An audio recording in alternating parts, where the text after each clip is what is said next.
네, 여러분 반갑습니다. 오늘도 주님 앞에 나와서 함께 예배하는 여러분을 환영하고 축복합니다. 우리와 함께 하시는 하나님을 같이 바라보면서 이 예배를 하나님께 올려드리도록 합시다. 우리와 함께 하시는 하나님께서 기쁘게 받으시고 우리의 삶을 인도하실 줄 믿습니다. 항상 말씀하신 대로 신실하게 모든 만물을 다스리시고 또 우리와 함께 하시는 하나님을 함께 바라보시면서 온 마음을 다해서 찬송가 393장 오 신실하신 주 함께 찬송 부르시겠습니다.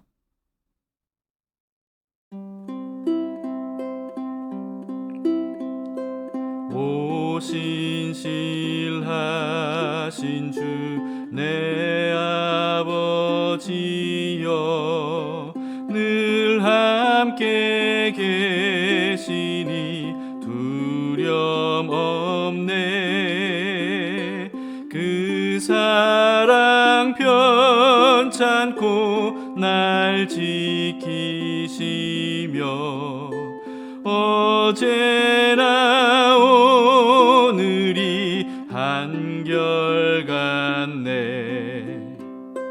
오 신실하신 주, 오 신실하신 주, 날마다 자비를 베푸시며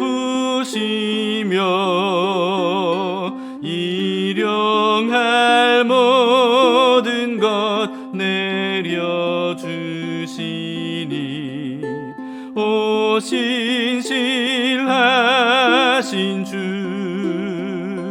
나의 구주.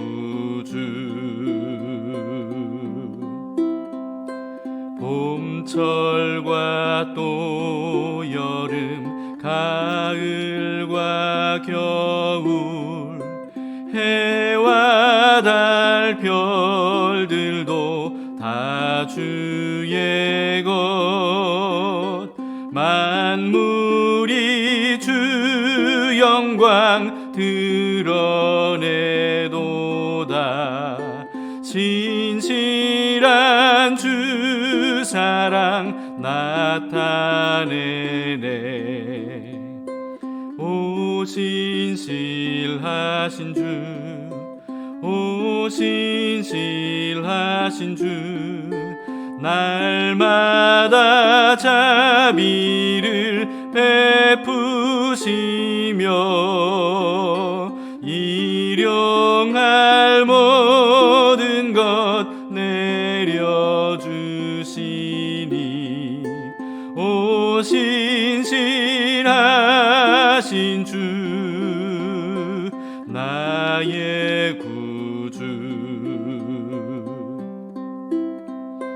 내 죄를 사하여 안위하시고 주 친히 오셔서 인도하네. 오늘의 힘 되고 내일의 소망 주만이 만복을 내리시네. 오 신실하신 주, 오 신실하신 주, 날마다 자비를 베푸시며 일용할 모든 것 내려주시니 오 신실하신 주 나의 구주.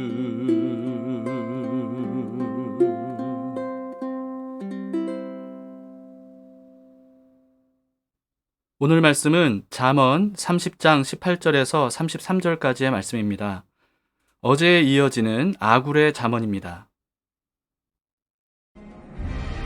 내가 심히 기이 여기고도 깨닫지 못하는 것 서너시 있나니 곧 공중에 날아다니는 독수리의 자치와 반석이로 기어다니는 뱀의 자치와 바다로 지나다니는 배의 자치와 남자가 여자와 함께한 자치며 음녀의 자치도 그러하니라. 그가 먹고 그의 입을 찢음같이 말하기를 내가 악을 행하지 아니하였다 하느니라. 세상을 진동시키며 세상이 견딜 수 없게 하는 것 서너시 있나니 곧 종이 임금된 것과 미련한 자가 음식으로 배부른 것과 미움받는 여자가 시집간 것과 여종이 주모를 이은 것이니라. 땅에 작고도 가장 지혜로운 것 넷이 있나니 곧 힘이 없는 종류로 돼 먹을 것을 여름에 준비하는 개미와 약한 종류로 돼 집을 바위 사이에 짓는 사반과 임금이 없으되 다 때를 지어 나아가는 메뚜기와 손에 잡힐 만하여도 왕궁에 있는 도마뱀이니라. 잘 걸으며 위풍 있게 다니는 것 서너시 있나니 곧 짐승 중에 가장 강하여 아무 짐승 앞에서도 물러가지 아니하는 사자와 사냥개와 수렴소와 및 당할 수 없는 왕이니라. 만일 네가 미련하여 스스로 높은 지 하였거나 혹 악한 일을 도모하였거든 내 손으로 입을 막으라. 대저 젖을 저으면 엉긴 젖이 되고 코를 비틀면 피가 나는 것 같이 노를 격동하면 다툼이 남이니라.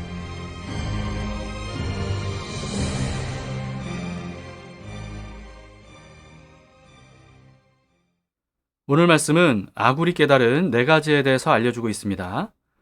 첫 번째는 도저히 알 수 없는 신비 서너 가지가 있다고 해요. 18절 19절을 보시겠습니다. 내가 심히 기이히 여기고도 깨닫지 못하는 것 서너시 있나니 곧 공중에 날아다니는 독수리의 자취와 반석 위에 기어다니는 뱀의 자취와 바다로 지나다니는 배의 자취와 남자가 여자와 함께한 자취며. 독수리가 날아간 하늘의 흔적을 누가 알 수 있겠습니까? 또 뱀이 바위 위로 지나간 흔적, 배가 바다 위로 지나간 흔적도 전혀 남지 않기 때문에 아무도 알 수가 없죠. 남자가 여자와 동침한 흔적도 마찬가지라고 합니다. 그런데 진짜 하고 싶은 말은 20절인 것 같습니다. 20절을 보시겠습니다. 음녀의 자취도 그러하니라. 그가 먹고 그의 입을 씻음같이 말하기를 내가 악을 행하지 아니하였다 하느니라.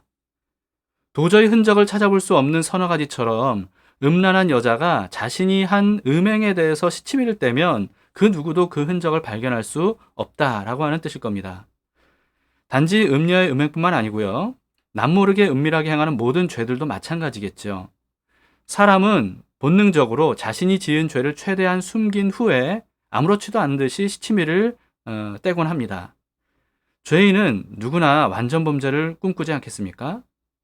이와 같이 오로지 자신만을 아는 죄는 우리에게는 없는지 여러분 우리 한번 돌아보도록 합시다. 아무도 몰라도 죄는 죄입니다. 그런데 아무도 모르기만 하면 된다는 생각으로 은밀하게 죄를 범할 때가 있지 않습니까? 아굴이 도저히 알 수 없다는 네 가지 흔적을 하나님도 모르실까요? 아무도 없어도 하나님은 어디에나 계시고요. 또 아무도 보고 듣지 못했어도 하나님은 모든 것을 다 보고 듣고 계십니다. 그렇기 때문에 아무도 모르게 저지른 완전 범죄라 할지라도요. 하나님까지 속일 수는 없는 법입니다. 사람들이 아무도 모른다고 완전 범죄가 될 수는 없죠. 때가 되면 하나님은 어둠 속에서 행한 모든 죄와 악을 밝은 빛으로 낱낱이 다 드러내실 겁니다. 하나님에게조차 죄와 악을 숨기려는 것은요. 부질없고 어리석은 짓이라는 것을 일찌감치 깨달아야 됩니다. 그러므로 오직 하나님께 자백하고 회개하는 것만이 우리가 살 길이에요. 회개하기만 하면 하나님은 우리의 모든 죄를 예수 그리스도의 피로 완전히 깨끗하게 씻어줄 거예요. 그리고 정결하고 거룩한 예수 그리스도의 옷으로 우리의 모든 죄와 악을 완전히 덮어 주실 겁니다. 두 번째는 세상을 뒤흔들 만한 견딜 수 없는 서너 가지가 있다고 합니다. 21절에서 23절을 보시겠습니다. 세상을 진동시키며 세상이 견딜 수 없게 하는 것 서너시 있나니 곧 종이 임금된 것과 미련한 자가 음식으로 배부른 것과 미움받는 여자가 시집간 것과 여종이 주모를 이은 것이니라. 이 말씀은 사람을 차별해야 된다 이런 뜻이 아니고요. 미련한 사람이 영광을 얻으면 세상이 혼란스러워진다 이런 뜻입니다. 종이 임금되는 것 자체가 있을 수 없는 일이다 이런 뜻은 아니에요. 성경에 보시면 요셉은요, 이집트의 노예로 팔렸다가 여주인 강간 미수로 죄수까지 되었던 사람이죠. 그런데 단숨에 이집트의 2인자인 총리의 자리에까지 올랐습니다. 요셉은 앞으로 있을 7년 대기근에 가장 지혜롭게 대처할 수 있는 지혜를 갖춘 유일한 사람이었기 때문이에요. 또 다윗은 어떻습니까? 천한 목동 출신이었죠. 그런데 이스라엘의 왕이 됐다는 겁니다. 하나님께서 세우신 나라의 왕이 될 만한 믿음과 지혜와 용맹함이 다윗에게 있었기 때문이죠. 그래서 오늘 본문의 이 말씀은요, 종은 절대 임금이 되어서는 안 되고 높은 자리를 차지해서는 안 된다, 이런 뜻이 아니고요. 주인이 시키는 대로만 할 뿐 전혀 나라를 다스릴 만한 지혜와 분별력이나 경험이 없는 사람이 왕이 되거나 높은 자리에 앉거나 지휘하는 사람이 되는 것은 전체의 재앙과도 같다. 이런 뜻이죠. 또 이런 의미일 수도 있을 것 같습니다. 하나님께서 유다 지파를 이스라엘의 정통 왕조로 세우셨는데요. 그런데 유다 지파가 아닌 왕의 신하가 반란으로 왕좌를 찬탈하는 것, 이것은 나라를 불행하게 하는 것이다 하는 거죠. 남유다는 북이스라엘과 달리 내내 정통 왕조인 다윗의 자손들이 왕이 되었는데요. 그런데 여호사밧 왕 때 북이스라엘 아합 왕의 딸인 아달랴가 며느리로 시집 온 뒤에 왕이 되었던 자기 아들이 죽게 되니까 다윗 왕조의 자손들을 싹 다 모조리 죽여버리고 스스로 아달랴가 왕좌에 오른 적이 있었습니다.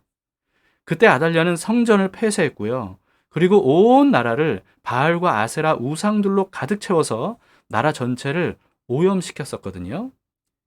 이와 같이 부조리한 서너 가지 일들이 세상을 진동시키고 견딜 수 없게 한다라고 하는 것이 오늘 본문의 말씀입니다. 그런데 세상에는 그런 일들이 서너 가지가 아니고요. 너무나도 많이 일어나죠. 나라와 국민을 사랑하지 않는 이기적인 사람이 나라의 권력을 장악하거나 또는 생명을 중시하지 않는 사람이 의사가 되거나 또는 죄와 악을 미워하지 않는 사람이 판검사, 변호사가 되거나 또는 거듭나지 않은 사람이 목회자나 선교사가 되는 그런 일들이 얼마나 많이 있습니까? 이런 일들로 인해서 세상이 큰 혼란에 빠지고 피해를 입게 된다는 겁니다. 그러나 그 모든 일들을 하나님께서 바로잡으실 때가 반드시 옵니다. 모든 부조리하고 무질서하고 불합리한 세상을 심판하시고 완전한 의와 질서와 사랑이 실현되는 세상으로 하나님은 재창조하실 거예요. 우리가 그 사실을 믿고 하나님의 때를 기다리면서 하나님의 선하시고 기뻐하시고 온전하신 뜻을 따라서 인내하며 살아가야 합니다. 세 번째는 땅에 사는 작고도 지혜로운 생명체 서너 가지가 있다고 합니다. 24절에서 28절을 보시겠습니다. 땅에 작고도 가장 지혜로운 것 넷이 있나니 곧 힘이 없는 종류로 돼 먹을 것을 여름에 준비하는 개미와 약한 종류로 돼 집을 바위 사이에 짓는 사반과 임금이 없으되 다 때를 지어 나아가는 메뚜기와 손에 잡힐만 하여도 왕궁에 있는 도마뱀이니라. 개미는 너무나 작고 약한 곤충이죠. 그러나 수많은 때를 지어서 협력하면서 부지런히 일하기 때문에 미련하고 게으른 사람보다 더 지혜롭게 미래를 잘 준비한다고 잠언에서 말씀했습니다. 또 사바는요, 바위 너구리라고 하는 소형견만한 작고 약한 동물인데요. 그런데 다른 동물들이 접근하기 어려운 바위 절벽에 숨어 살기 때문에 권력을 가진 왕보다 더 안전하고 평온하게 산다는 겁니다. 그리고 메뚜기도 한 마리는 별 힘이 없죠. 그러나 우두머리가 없어도 무수한 떼를 지어 다니기 때문에 사람들 공포에 떨게 하는 그런 재앙을 일으키는 대상이 된다는 겁니다. 또 작은 도마뱀은요, 쉽게 잡힐 것 같은데도 왕궁조차 마음대로 드나들 정도로 그렇게 못 가는 것이 없다는 거죠. 이처럼 만물을 창조하신 하나님은요, 아주 약한 피조물들에게도 그들의 약점을 얼마든지 극복할 수 있는 방법을 알려주셨습니다. 하물며 하나님의 형상과 모양을 따라서 창조하신 사람에게는 어떻겠어요? 아무리 약한 사람이라도요, 하나님은 그것을 충분히 극복할 만한 장점도 함께 주셨습니다. 우리가 자신의 약점에만 주목하면서 한탄하고 불평하고 또 좌절하고 낙심하게 되는데요. 그런데 하나님께서 각 사람에게 나눠주신 재능, 은사, 장점, 여기에 주목하고 찾아내면서 지혜롭게 사용하면 약점을 충분히 극복할 수 있는 삶을 살 수 있다는 것을 우리가 알아야 됩니다. 특히 아무리 작고 약한 존재라 할지라도 개미나 메뚜기처럼 함께 연합하면 누구도 얕볼 수 없는 큰 힘을 발휘할 수 있죠. 그래서 전도서 4장 12절에서는 이렇게 말씀하고 있습니다. 한 사람이면 패하겠거니와 두 사람이면 맞설 수 있나니 세 겹줄은 쉽게 끊어지지 아니하느니라. 그래서 약한 사람들이라 할지라도 그리스도 안에서 너와 내가 사랑과 겸손으로 연합하면 어느 누구도 우리를 무너뜨릴 수가 없는 강한 사람들이 될 수 있다는 겁니다. 교회가 바로 그런 공동체가 되어야 됩니다. 마지막 네 번째는 위풍당당하게 걸어다니는 것 서너 가지가 있다고 합니다. 29절에서 31절을 보시겠습니다. 잘 걸으며 위풍 있게 다니는 것 서너시 있나니 곧 짐승 중에 가장 강하여 아무 짐승 앞에서도 물러가지 아니하는 사자와 사냥개와 수렴소와 및 당할 수 없는 왕이니라. 비겁하게 뒤에 숨지 않고 당당하고 용맹하게 앞장서서 나아가는 존재들을 언급했습니다. 앞서 언급된 작고 약한 것들과는 달리 하나님께서 본래 강하고 능한 힘을 부여해 주신 존재들은요, 그 모습 그대로 기품 있고 당당하게 살아가야 됩니다. 하나님께서 영광과 권능을 주셨는데도 불구하고 약자를 자기 앞에 세우고 자신은 그 뒤에 숨어서 책임과 의무를 남에게 전가하는 것, 이것은 비겁하고 옳지 않은 것이죠. 겸손을 가장한 비겁함과 게으름도 마찬가지입니다. 예수님의 제자들은 예수님께서 사회적으로 인기가 있었을 때는 기고만장했었는데요. 그런데 예수님께서 체포되신 후에 고문을 당하시고 십자가에 달려 죽으실 때 예수님을 다 버리고 도망간 비겁한 겁쟁이들이었습니다. 그러나 이들이 부활하신 예수님을 만난 이후에 성령 세례를 받게 되니까 예수님이 어떤 분인지, 그리고 예수님으로 인해서 자신들이 어떤 존재인지를 분명하게 깨닫게 되었습니다. 그래서 이전과는 완전히 다른 사람들이 되었죠. 이들은요, 예수님과 복음을 위해서 당당하게 세상을 향해 나아갔고요. 어떤 박해와 순교를 당하더라도 굴하지 않는 세상이 감당치 못할 믿음의 사람이 되었습니다. 결코 악에 굴하지 않았고요. 어떤 상황에서도 선으로 악을 이겼고 또 겸손으로 교만을 이겼고요. 사랑으로 미움을 이겼습니다. 바울은 이렇게 말했습니다. 고린도 후서 6장 8절에서 10절인데요. 우리는 속이는 자 같으나 참되고 무명한 자 같으나 유명한 자요.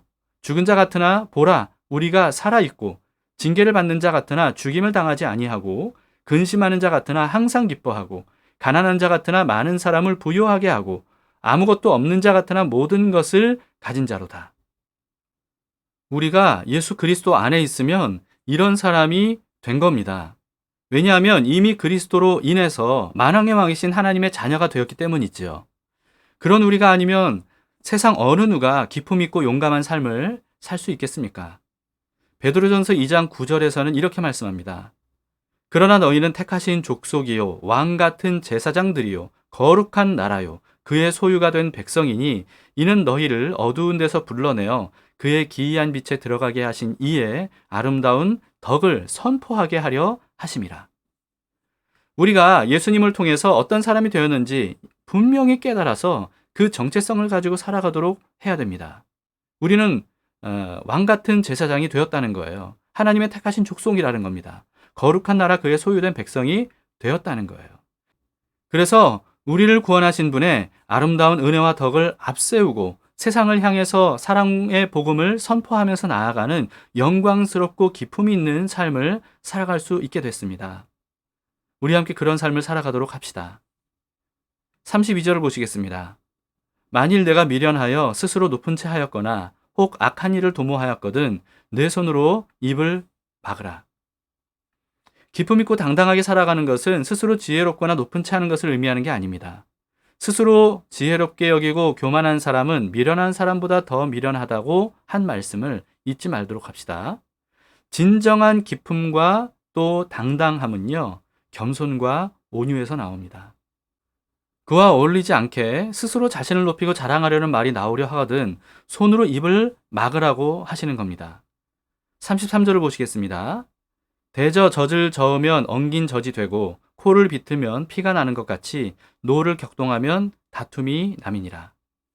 양이나 염소에 젖을 저으면 치즈가 되고 또 코를 비틀면 코피가 나오는 것이 당연한 것처럼 스스로 지혜롭게 여기면서 교만하게 말하는 사람은 화를 돋우고 다툼을 일으키게 되어 있다라고 하는 뜻입니다. 이와 같은 어리석음을 범치 않도록 오늘 네 종류의 서너 가지를 통해서 배운 지혜를 우리 삶으로 직접 터득해 나아갈 수 있기를 바랍니다. 우리는 죄인에 불과하고 어리석고 약한 존재지만요. 우리를 사랑하셔서 우리를 구원하시고 항상 함께 하시는 주님이 우리의 의가 되어주시고 우리의 지혜와 힘과 능력이 되어주십니다. 이 사실을 가슴 깊이 믿음으로 새기면서요. 온 땅의 주인, 우리 함께 찬송하시겠습니다.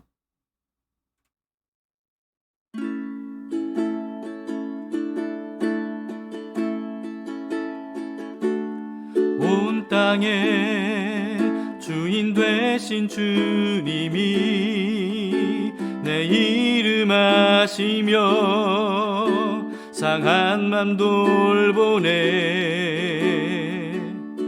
어둠을 밝히시는 새벽별 방황하는 내 맘 주의 길 비추시네. 나로 인함이 아닌 주가 행하신 일로 나의 행함이 아닌 오직 주로 인하여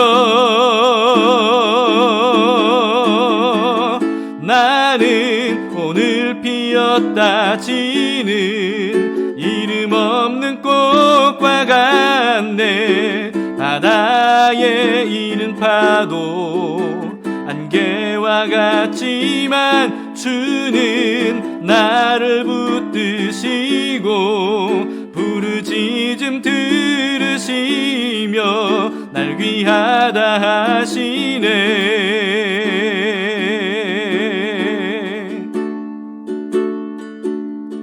주님은 나의 죄를 보시고 사랑의 눈으로 날 일으키시네.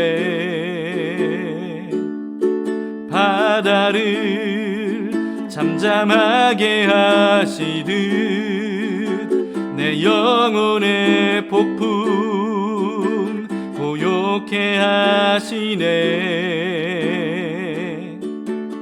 나로 인함이 아닌 주가 행하신 일로 나의 행함이 아닌 오직 주로 인하여 나는 오늘 피었다 지는 이름 없는 꽃과 같네. 바다에 이는 파도 안개와 같지만 주는 나를 붙드시고 부르짖음 들으시며 날 귀하다 하시네. 나는 오늘 피었다 지는 이름 없는 꽃과 같네. 바다에 이는 파도 안개와 같지만 주는 나를 붙드시고 부르짖음 들으시며 날 귀하다 하시네. 나는 오늘 피었다 지는 이름 없는 꽃과 같네. 바다에 이는 파도 안개와 같지만 주는 나를 붙드시고 부르짖음 들으시며 날 귀하다 하시네. 나 오직 주의 것 나 오직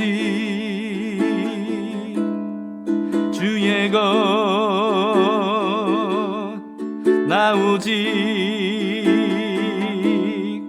주의 것, 나 오직 주의 것.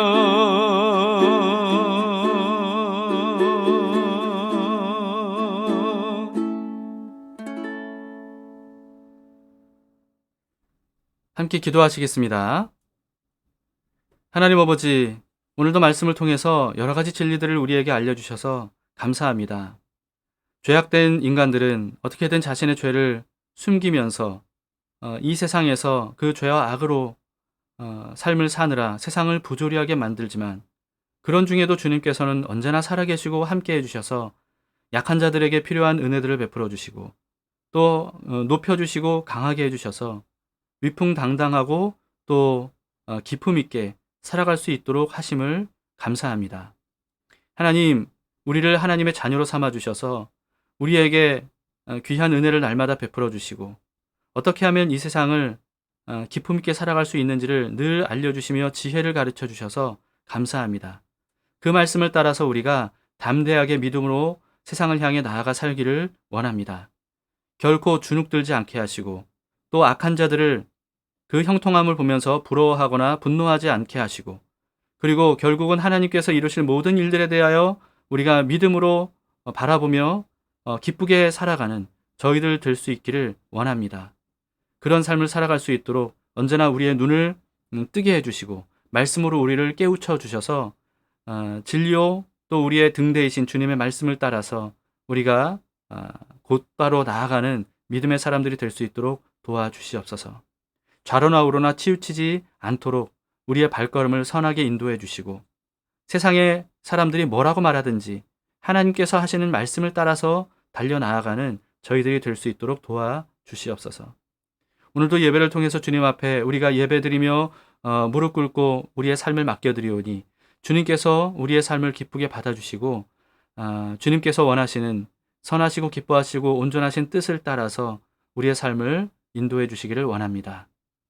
함께 예배하는 모든 형제자매들에게도 동일한 은혜를 베풀어 주시고, 오늘 하루도 주님께 영광을 돌리고 또 우리의 삶 자체가 영광스러운 삶이 될 수 있도록 인도해 주시기를 원합니다. 예수님 이름으로 기도합니다. 아멘. 네, 감사합니다. 자, 두 가지 기도 제목으로 함께 기도합시다. 첫 번째는 하나님께서 창조하신 만물을 통해서 우리에게 말씀하시는 주님의 음성을 우리가 잘 알아듣고 지혜를 얻게 해주시도록 기도합시다. 그로 인해서 항상 하나님을 인식하고 바라보는 삶을 살게 해주시고, 또 우리에게 부여해 주신 삶을 믿음과 소망과 사랑으로 살아갈 수 있도록 도와달라고 함께 기도하시겠습니다. 그리고 두 번째는요, 코로나19가 속히 종식되게 하시고 또 교회 모임이 이전처럼 빠르게 회복될 수 있도록 해주시기를 은혜를 구하도록 합시다. 또 그때까지 담길교회가 말씀과 성령으로 끝까지 인내하면서 연단받게 하시고, 또 서로 사랑으로 연합하는 일이 끊어지지 않도록 주님께서 인도해 주시기를 기도해 주시기를 바랍니다.